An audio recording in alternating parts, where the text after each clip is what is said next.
Ya Mas, jadi ini teman-teman aku dari produksi dokumenter. Nah, rencananya itu kami mau ngangkat Dolan Bengi buat jadi salah satu karya dokumenter kami kayak gitu. Karena sebenarnya karena aku ngeliat Dolan Bengi sendiri itu dari apa yang udah Mas Lutfi ceritain itu kayak unik gitu loh, karena ada trip tapi yang mengarah ke metafisik atau astral kayak gitu. Ketertarikannya kita itu yang pasti di bagian tripnya Dolan Bengi itu. Mungkin kita rembukin bareng-bareng malam ini ya, karena di sini juga ada beberapa praktisi. Enaknya seperti apa, terus lokasinya di mana kan kayak gitu. Oh iya, sebetulnya ini kenalin teman saya Denny, asli Jogja. Dia yang bakalan tahu tempat-tempat di Jogja itu mana aja yang horor. Karena saya sering konsultasi ke dia tempat-tempat mana aja yang bisa dipakai. Kalau Dolan Bengi sendiri tuh Mas, dia kok bisa sih kalian bisa buat Dolan Bengi gitu?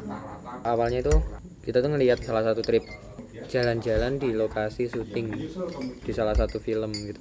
Dari sini aku tuh sama teman-teman kepikiran kenapa nggak kita buat trip mistik gitu, mistik.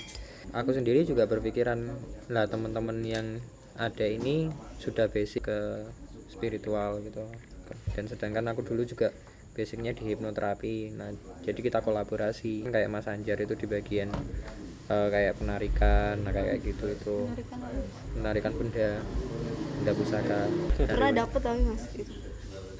Ya sering kali kalau Mas Anjar di situ. Kita ada 4 orang ya Mas ya, 3 cowok 1 cewek. Jadi di Dolan Bengi sendiri kita itu mengedukasi bahwasanya itu sebenarnya alam supranatural itu ada yang enggak teman-teman percayai yang mungkin itu. Nah kita ajak, kita edukasi sebenarnya energi itu ada kayak gitu.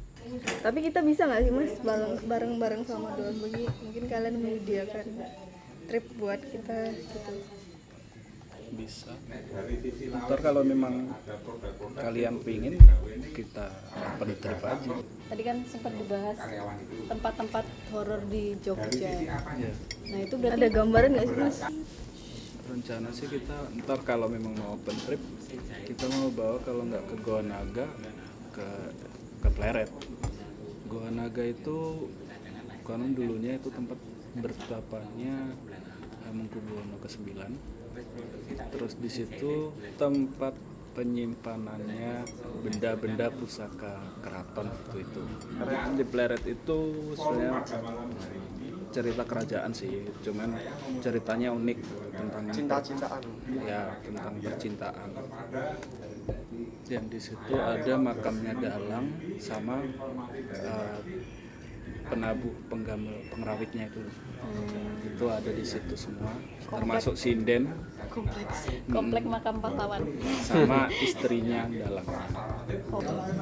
Kita kan berarti intinya kita tertarik ya Mas ya ngangkat Dolan Bengi jadi film dokumenter kita. Nah kira-kira kalau kita bakal maju nih ke langkah selanjutnya untuk bikin film ini, ada apa ya istilahnya syarat atau apalah, apa persiapan yang harus kita? Kalau kita ke tempat lokasi-lokasi yang kayak gitu kan ya paling nggak bersih lah, yang cewek ya bersihnya nggak berhalangan kayak gitu. Terus yang utama sih mental sih sebenarnya, mental kesehatan juga. Mental kesehatan itu pastilah. Mungkin besok kalau memang teman-teman mau ikutan ke sana, mungkin dari teman-teman bisa ke sana duluan untuk semacam kayak survei sama adaptasi yang di sana. Kita istilahnya kenalan dulu lah sama yang di sana. Adaptasi dulu. Kita Jadi ke sana gitu. iya, ke sana dulu untuk Kita trip. duluan gitu Mas. Iya.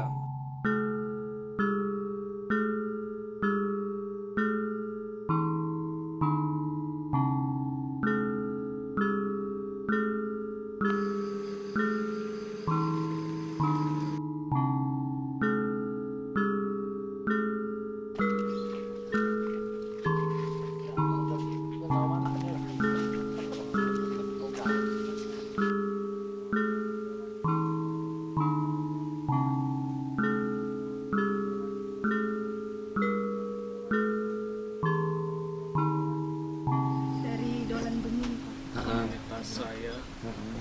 Jadi diajak sama teman-teman isi untuk berwisata sejarah. Ini kira-kira dari tahun berapa ya Pak? 1665 1665. waktu kerajaan Pleret yang memegang pemerintahan Amangkurat I. Yang Ratu Malang mau diperistri sama Amangkurat, tapi dia tidak mau. Terus suaminya suruh main wayang, dibunuh beserta anaknya. Itu diambil sebagai permaisuri raja, tapi dia tidak mau, terus bunuh diri.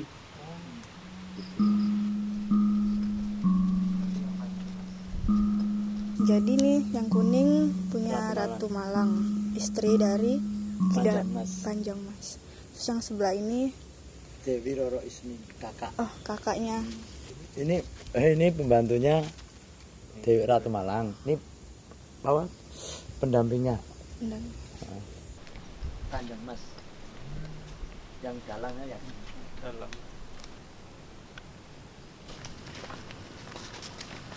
Ini sendang. Sendang. Ini dulu mau buat makam Ratu Malang, tapi jenazah sampai sini airnya keluar, tidak bisa kering sampai sekarang. Sebelum ada makam, ini ada penghuninya dulu, namanya Kiai Kulerjo. oh pas mau dibuat itu nggak diizinkan.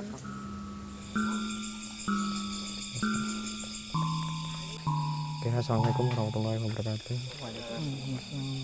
Ya, sebelum kita mulai kegiatan kita, hendaknya kita berdoa semoga di perjalanan nanti hingga selesai nggak ada apa-apa, semoga sukses, selamat sampai turun ke bawah lagi.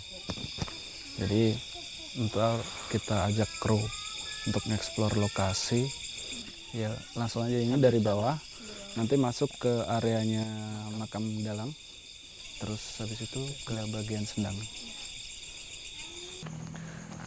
Kayak gunung purba. Gunung api purba. Tinggian sana sih.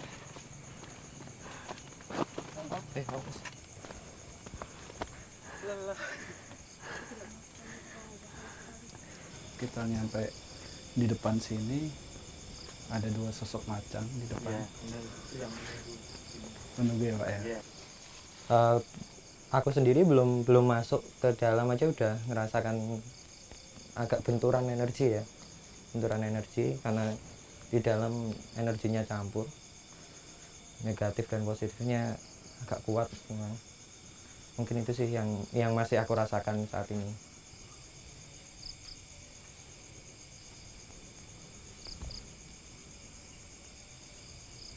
Ini bangunan biyen berarti ya? Nah, bangunan biyen apa sih? Awalnya kayak anu ya. Nah, aku ndelok lah yang ndelok anu. Jadi ini kameranya mendadak memorinya nggak kebaca pas masuk ke sini. Iya, pas masuk. Udah sempat sama yang ini. Tuh mendadak ada angin. Nah, itu anginnya. Yang di sini ada WW, sosok WW. Iya.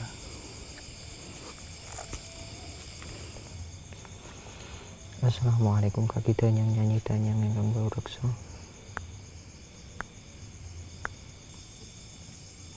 Kamu nyelonong ya?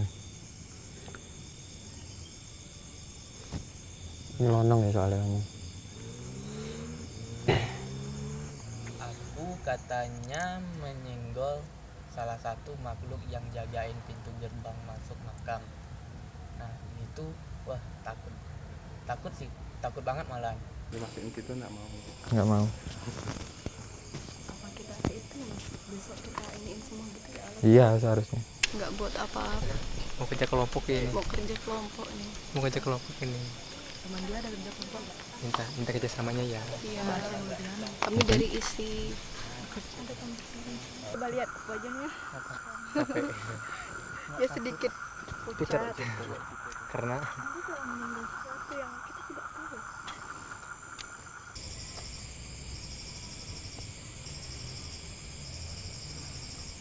Ya ini ntar kita coba merasakan energi yang di sini.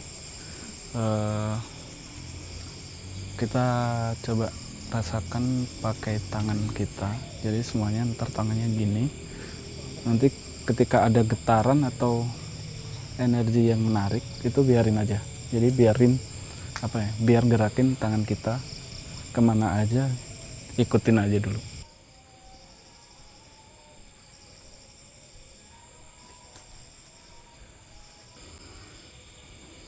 Pegel ya?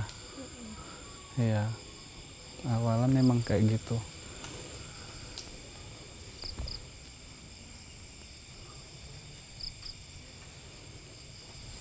Ikutin terus, nggak apa, Ikutin jalan aja. Ntar kita bantu.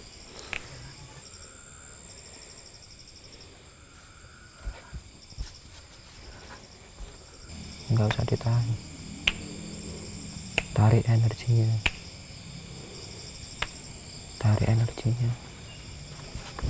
tak perlu ditahan.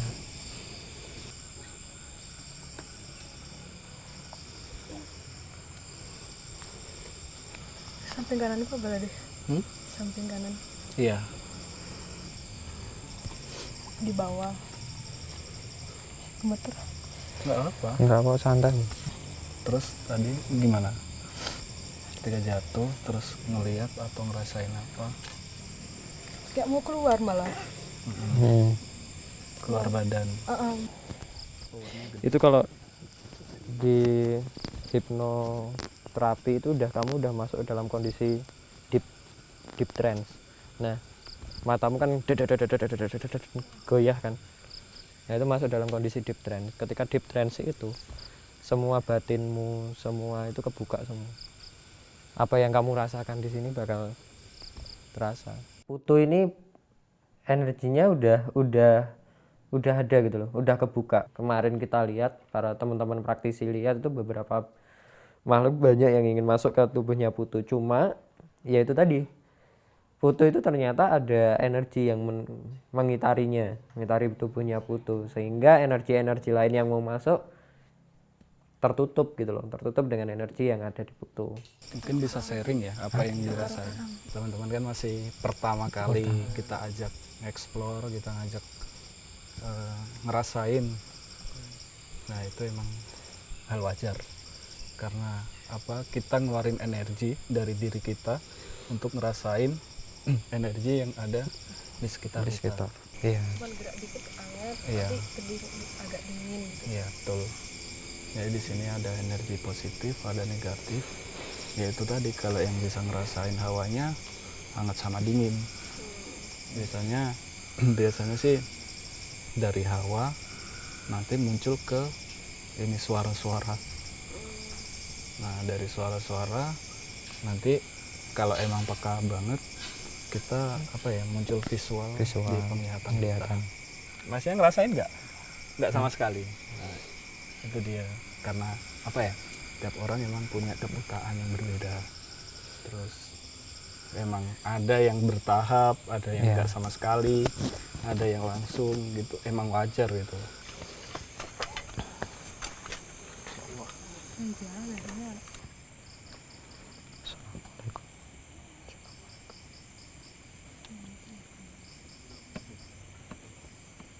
Ada beberapa kejadian yang memang sempat bikin deg-degan.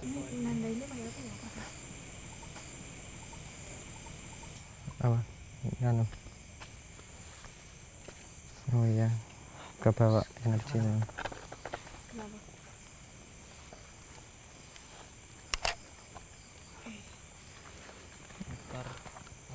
Itu kan ketika kamera diarahkan ke pohon besar ya, pohon besar. Nah, di pohon besar itu ada makhluk yang besar itu, sehingga menutupi ini kamera. Mati nanti takutku.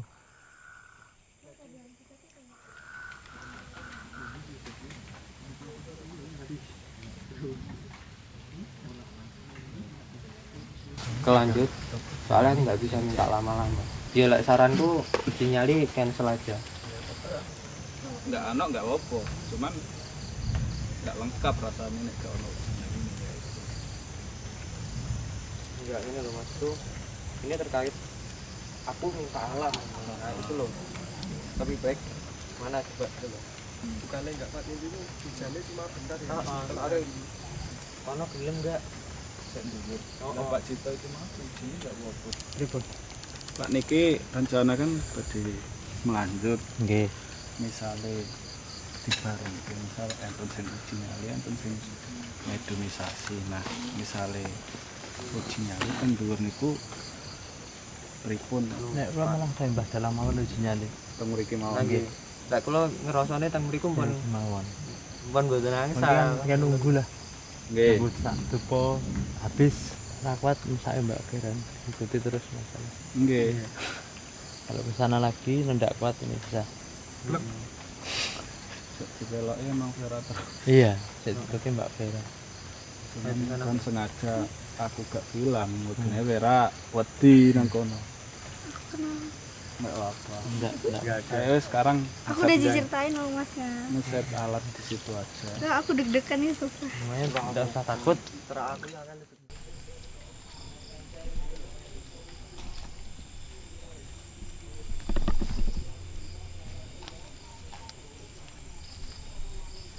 Itu boleh ya? Ini boleh. Oke. Batu mas. Warna hijau. Iya.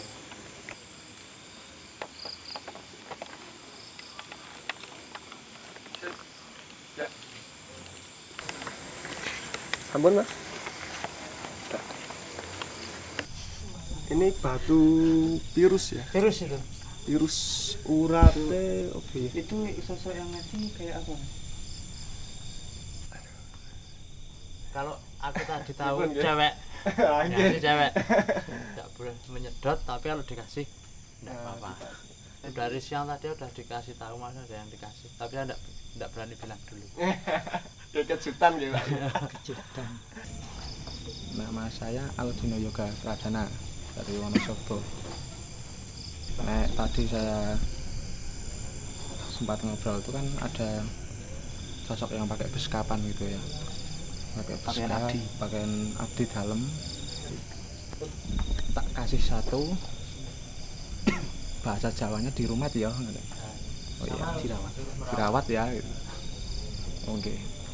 Sak ora-orane kanggo mbuktekke nek nang kene iki memang panggonan nggo tirakat gitu nek ngendikane beliau. Tapi beliau tidak mau memperkenalkan siapa asmone siapa itu. Kalau secara pribadi saya melihat Mas Aldino itu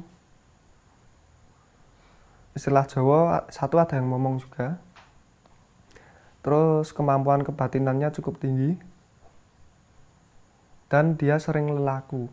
Untuk yang sering lelaku ini aku cuma feeling. Lelaku itu ritual. Entah ritualnya apa, yang jelas suatu bentuk ritual itu feeling saya loh Mbak. Mungkin puasa, mungkin melek, mungkin apa, nggak tahu.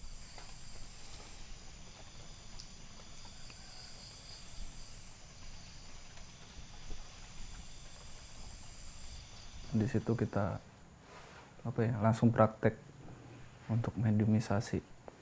Tahapnya kita cari makhluk yang benar-benar bisa diajak komunikasi. Dan makan ratu malam menggerak memiliki mengebet dan sakit nih mas gila. Oke. Sambut. Bismillah.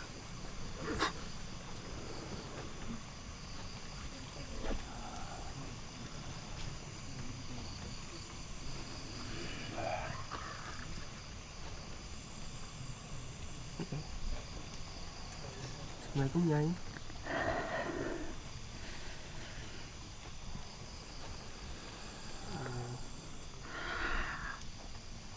Jen kula pun tau nyeluk jenengan pinter nyinden nggih. Nyan mbok mang praktekke le mang nyinden. Niki anak-anak seni niki. Nggih. Kersa nggih? Mboten saya isin. Ora apa-apa. Kalau tak kerungu iso tak tirokne.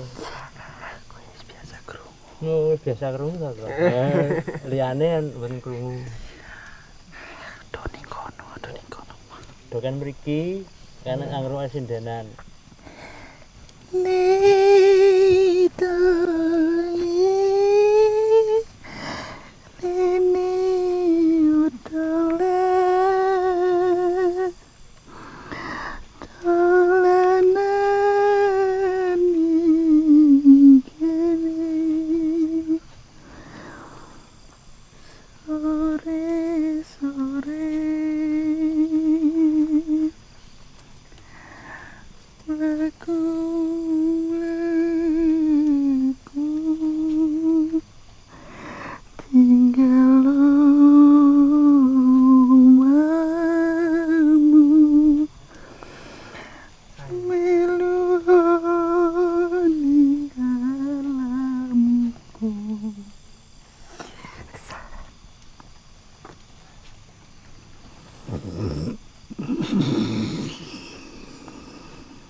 andelnya.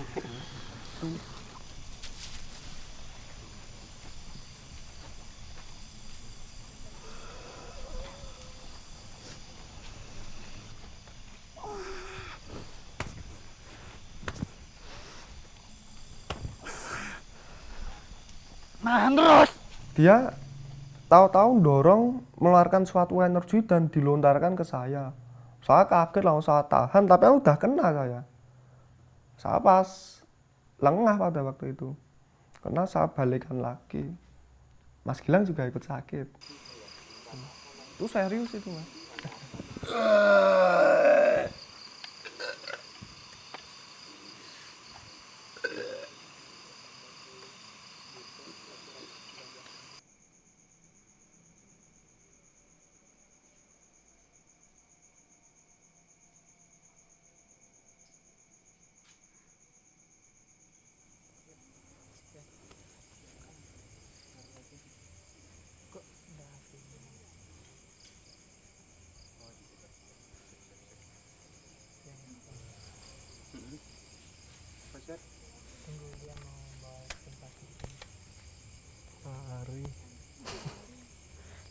Gak usah lari yo.